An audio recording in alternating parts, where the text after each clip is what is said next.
it comes to me stepping out of my marriage, I did. I 100% stepped out of my marriage, and it was completely wrong for me to do it. I take full accountability. If I can go back and change it, I would. And I'm sorry for that.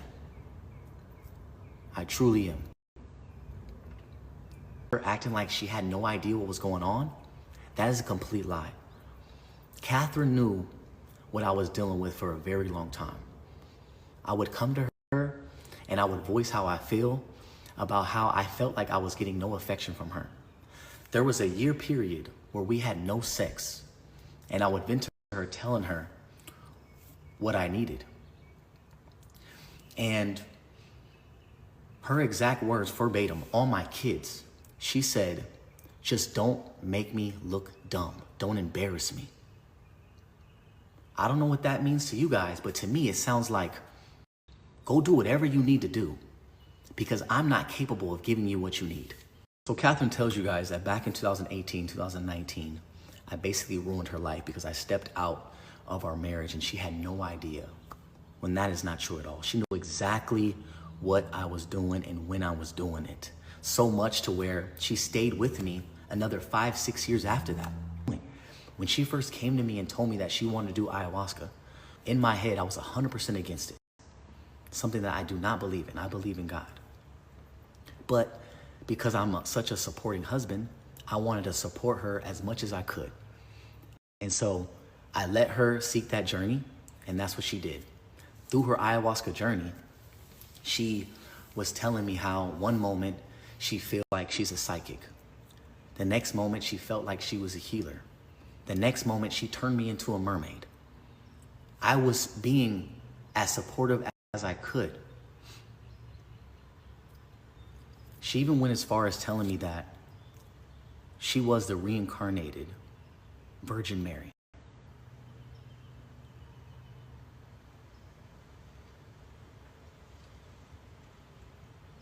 And that she no longer wanted to have sex with me and she didn't want to use her body in that way. You guys put yourself in my shoes, and if your significant other told you that they were the Virgin Mary and no longer wanted to have sex with you, what would you do? So as she was getting more connected to the spiritual side, we started growing further apart. And it was really sad because our conversations were only about spirituality and I couldn't relate. And it got so bad to the point where she was doing it once a month. She became addicted. Usually people do it once, maybe twice, maybe 3 times in their entire life, but she was doing it once a month. And this is where, during this process and her going out, traveling and going on retreats, she found somebody. Here are the messages that I came across that I didn't know what to think of it. And that's why I took her word and believed her, because I had no idea what the fuck this meant. What type of language is that? And decided to do the ayahuasca ceremonies and her hosting them at her house, in her home where my kids lay their head.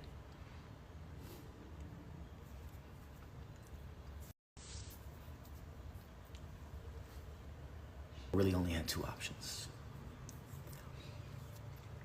Either I get full custody of the kids, or I spend more time with them to protect them. And I think you guys know what option I chose. Here is a photo of all of them in Catherine's house experiencing the ayahuasca journey that they had together. And this boy right here is only 12 years old doing ayahuasca. Mind you, no one here is a professional. No one here has studied ayahuasca for years and years. I don't know if you guys know how dangerous that is, but all it takes is for one bad experience and it changes all of our lives. Not just Catherine. Not just mine, but my kids. And that's something I'll never fuck with. that. You guys seen that, how hands-on I am and how much they're with me. And I also believe that everything happens for a reason.